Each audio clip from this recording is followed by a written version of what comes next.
Welcome to the session on how to create a general service claim. I'm logged in as a fictitious provider, and that provider is a physical therapist. This is the provider homepage where we have several items of interest.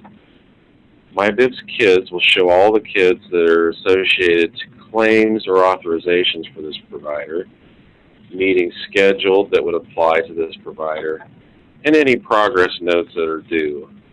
These will all be covered in a later session, but for now know that they're on the home page. In order to enter a general service claim, we're going to go to the top menu, mouse down to provider billing, and over to general service claim.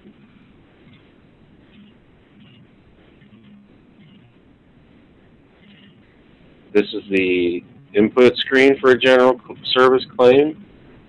Note that authorization number is required, service date, CPT code, the provider that performed the service, EI code, and units. If you know the authorization number, you can enter it in the authorization number field and simply tab or select another field. The applicable CPT code will be filled in automatically, as well as the EI code. We'll need to complete the service date, and we can do that by selecting the calendar. And this service date was October the 3rd. You may also simply type the date in the field.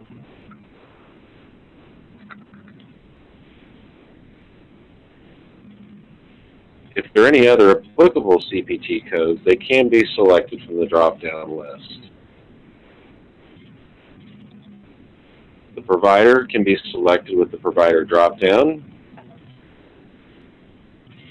If the patient account number is known and applicable to this claim, it can be filled in the patient account number field. As I said before, the EI code was pre-populated, and now we'll put in the number of units. For this particular service, 3 units were performed. 1 unit equals 15 minutes. If a prior approval is required, you can enter it in this box for prior approval number. Next, we have coordination of benefits. These will be covered in detail in a future session, but for now, know that any provider that's done their own billing for either private insurance or Medicaid, this is required. An opt-out provider would always fill in coordination of benefits. An opt-in provider will only do the coordination of benefits for any billing done to private insurance. We've completed the upper portion of the claim entry, and now we'll add it to the drop-down list with the Add button. You can now see that this claim is in the drop-down list and ready for either check claim or submit claim. We'll check the claim first to perform the initial adjudication edits to see if there's any issues with this particular claim. You'll notice that on the information bar above, check claim is complete, and now the claim is ready to submit for payment. Simply go down to the Submit button, click Submit to submit the claim for reimbursement. We now have a new claim ID number, which is shown in the information bar.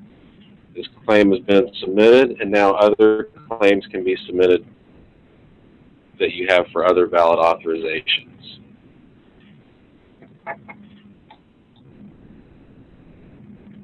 Now that we've submitted our first claim, you might be wondering, what if I don't know my authorization number or what valid authorizations I have to claim? Simply go up to Provider Account Management, Provider Billing, Search, and now Authorizations. This is the authorization search screen where we have several choices. You know the child ID or part of the authorization number, the child's last name, the child's first name, or the date range of the authorization or service provided. In this particular case, we're going to search by child last name.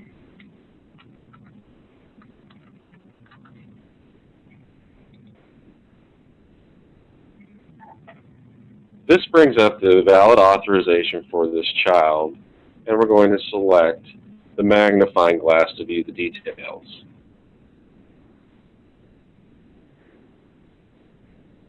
The authorization details displayed above, but most importantly, I can simply click the claim entry at the bottom, and now I have this authorization ready to submit the claim. I'll do as I did before, enter the service date, select the provider, number of units, and add the claim to the drop-down list. Up to 5 claims may be entered in the drop-down list.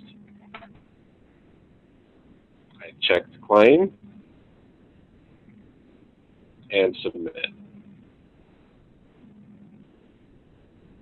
This completes the general service claim session.